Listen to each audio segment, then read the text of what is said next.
अबे भाई, चल क्या रहा है ये? हसीबुल्ला को क्यों नहीं खिला रहा है सऊ शकील? इस हराम खोर को चट्टेल को बैठाओ। वो तो कुछ कर नहीं रहा, बॉलिंग पे आके थोड़ी सी फनकारी कर लेते हैं, उसी में लग्जरी पे खेल रहा है भाई। इससे अच्छा हसीबुल्ला से ओपनिंग करो। ओपनिंग को भी इसने लानती ने बर्बाद कर दिया और कप्तान बनाओ कुशल मेंडिस को।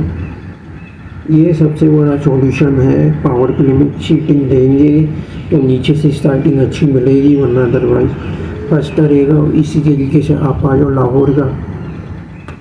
मुल्तान ने अपने होम में लाहौर की बजाई अब लाहौर ने बजा दी मुल्तान की कि भाई अब तुम्हारा मुल्तान में दादागिरी ख़त्म, चाहिए तुम्हारा, अब तुम आओ हमारे होम में, खुशबू लगा के तुम्हारे को बताएंगे। और ऐसा जिल्लत किया। अब तो मुल्तान के भाई टॉप 4 में चांसेस कम नज़र आ रहे हैं। हेलो अस्सलाम वालेकुम, कैसे हैं? ठीक है, आप उम्मीद करता हूँ आप लोग खैरियत से होंगे। और आगाज़ करते हैं। उल्टा जिस तरीके से खेला वो तो इन्हों की बॉलिंग ने इनको बचा लिया, मतलब बैटिंग इस लाइक की हुई नहीं थी, क्योंकि उसमें सबसे बड़ा जो ब्लेंडर था वो कराची की बैटिंग में भी था। और सबसे बड़ी बात क्या भाई, सब तू किस बात के मज़े ले रहा है? तेरे स्लो खेलने की वजह से तुम एलन को भी लानत पड़ी, जहाँ उससे भी नहीं खेला जा रहा, उसको भी तुमने अपनी तरह मोहतार बना दिया है। और सबसे बड़ी बात कि भाई आपके पास कुशल मेंडिस को वन डाउन खिलाओ ना। आप राइडी रूसिक को ऊपर भेज रहे हो, अजीब चमन इंसान हो। कुशल मेंडिस की जगह चैपमैन को भेजते, चैपमैन की जगह पे आप रूसिक को भेजते तो थोड़ा बहुत आपको बेनिफिट डाउन मिलता, कम से कम रेटिंग आपको अच्छी मिलती है डेथ ओवर में। चलो भाई, लाहौर की कंडीशन थी। सबसे बड़ा सवाल ये है, हसन नवाज़ को इतना नीचे खिलाया भाई, सही है, समझ में आता है इनके साथ इतनी पार्टनरशिप बनाई, रन बनाए तो ऊपर खिलाते ना। वन डाउन आप इसको खिला देते, इसको खिला देते। टू डाउन आप चलो सही है, मेंडिस को, फिर चैपमैन को, फिर आप ले आते पहले रोसिक को, डेथ ओवर में हिटिंग अच्छी दे देता। वहीम आपके पास नीचे था, शैम्पू बच्चा यानी वसीम जूनियर, यानी बैटिंग इतनी बुरी नहीं थी। सबसे बड़ा जो जलालत, जो लानत का जो इक्का था वो था सऊ शकील। उसकी जगह आप हसीबुल्ला को खिला लो भाई। कुशल मेंडिस अच्छा कप्तान है, वो इससे अच्छी कप्तानी कर लेगा वो भाई। छोड़ दो इसके ऊपर चलना, इस लानती के बच्चे को भगाओ यार।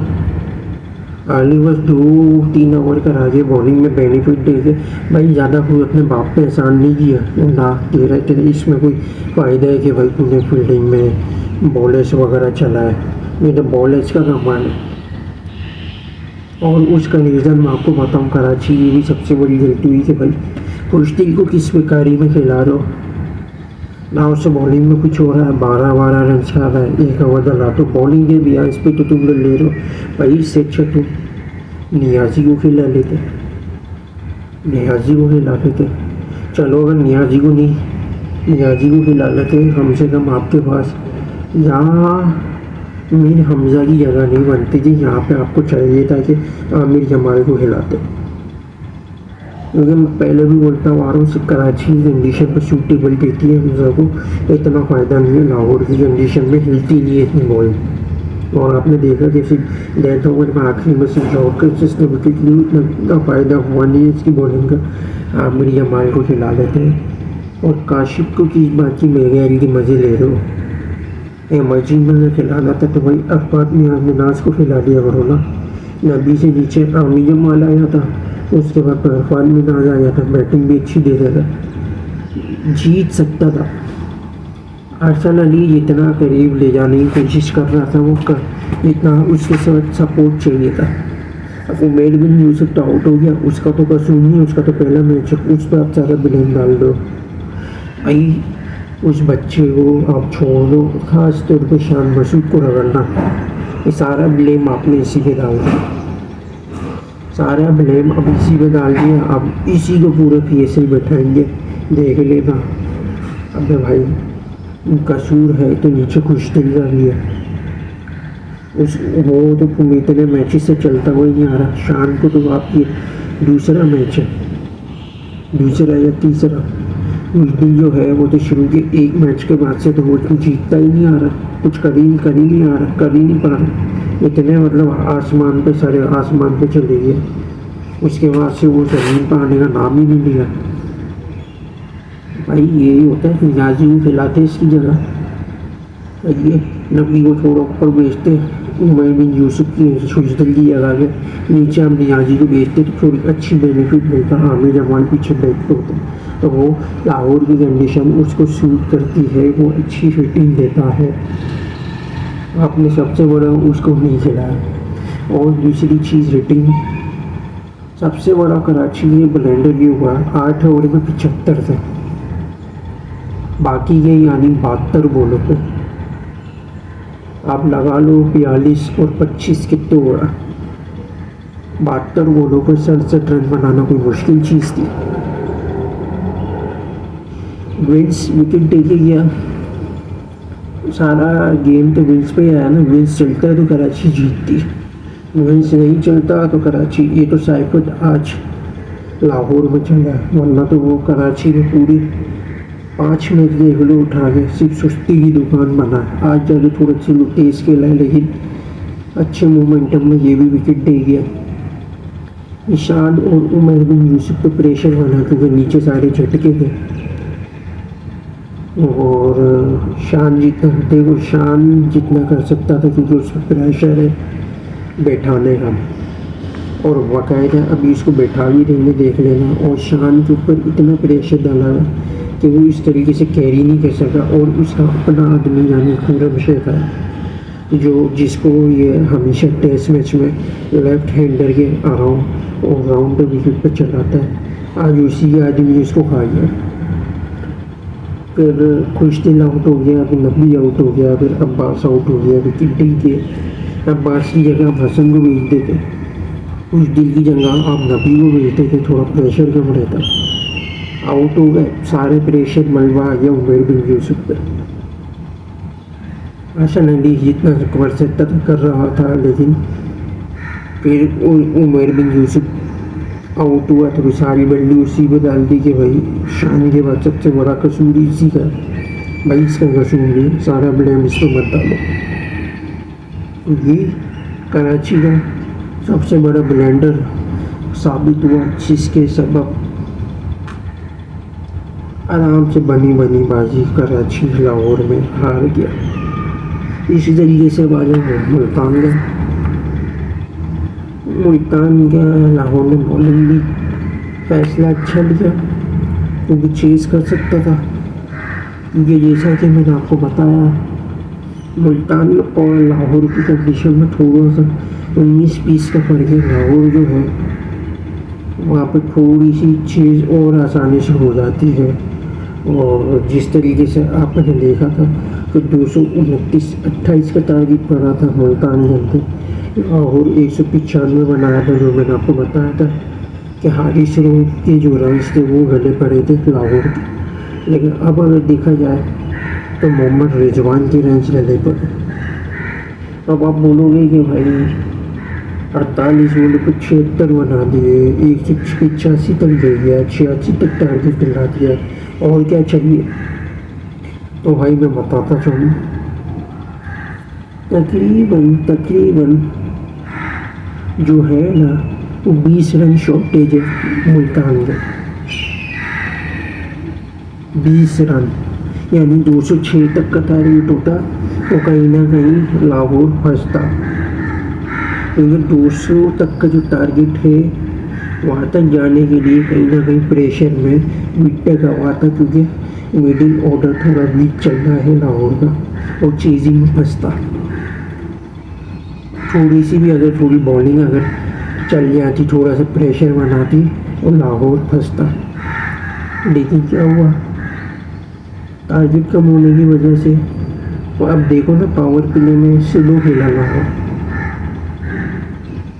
क्योंकि देखो यासिर और उस्मान ने जितना बना सकता था कामरान गुलाम ने भी तेज खेला, इनको लेके गया इंटर।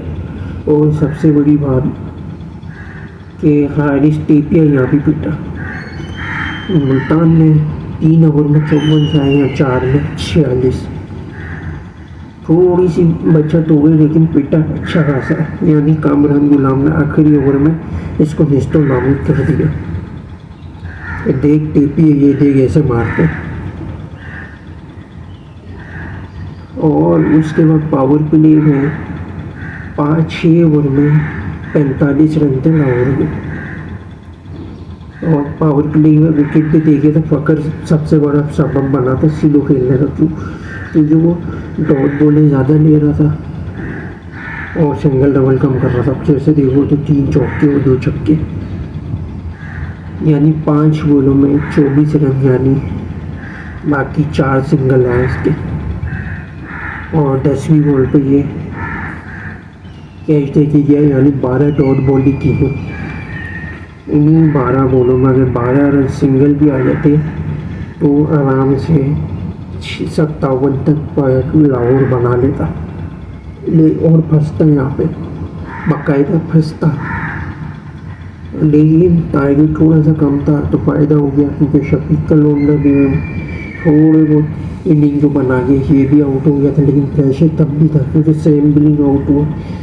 फिर जो है आपका डारी मिचल और सिकंदर रजा, इन दोनों ने मिलकर फिर बनाया और जितना तेज़ खेल सकते थे लेके गए और 19 ओवर में टारगेट चेज कर दिया।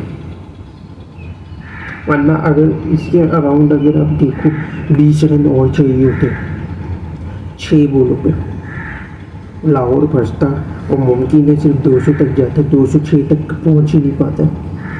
तो ये भी एक चीज़ थी मुल्तान को सबसे बड़ा नुकसान दिया हो, क्योंकि थोड़ी बहुत बॉलर से चला तो रहे रिजवान, लेकिन अगर उसकी जो टीम की बैंड जो बज रही है ना वो उसके खुद की बैटिंग की वजह से। क्योंकि भाई मैं यही बोलता आ रहा हूँ कि यासिर और उस्मान को ओपनिंग करवा लो, थोड़ा तेज़ खेल लेंगे। और सबसे बड़ी बात कि कामरान को 2 डाउन ही रखो और शे होप को 1 डाउन भेजो। 3 डाउन रिजवान आए, क्योंकि देखो ओडीआई में भी तो आते हैं ना, T20 में क्यों नहीं आ सकते। असल में तेज़ जो आखिरी में जो रन होते हैं उससे ही जान छुड़ाता है। चाहे तो ये बैट ओवर में कटर्स को जिस तरीके से मारता है ना, देखा जैसा आपने मारा वैसा ये जल्दी जल्दी तेज़ रन बना सकता है। ये स्पेशल एबिलिटी है इसकी, ये मैं आपको बता दूँ। लेकिन ये क्या है मसला सारा ये कि रन्स की भूखे हैं, इनको अपने रन्स की पड़ी है। इनको मतलब नहीं है 5-10 बॉलों पे 30-35 रन बनाए तो उसमें हमारी जीत कंसिडर हो गई। हमारे 60-70 रन हो, हमारी टीम में सबसे ज़्यादा रन हो, हम अपनी बाजी मारे, ये इन चक्करों में लगे हुए होते। तो बस ये, और 3 से 4 मैच सीरीज जो मुल्तान हारा है वो सिर्फ रिजवान के रन की वजह से, जाके देख लो। तो यही तक देखते रहिएगा, लाइक और शेयर और सब्सक्राइब जरूर करिएगा, बेल आइकन भी जरूर क्लिक कीजिए। थैंक्स फॉर वॉचिंग वीडियो, अल्लाह हाफिज़।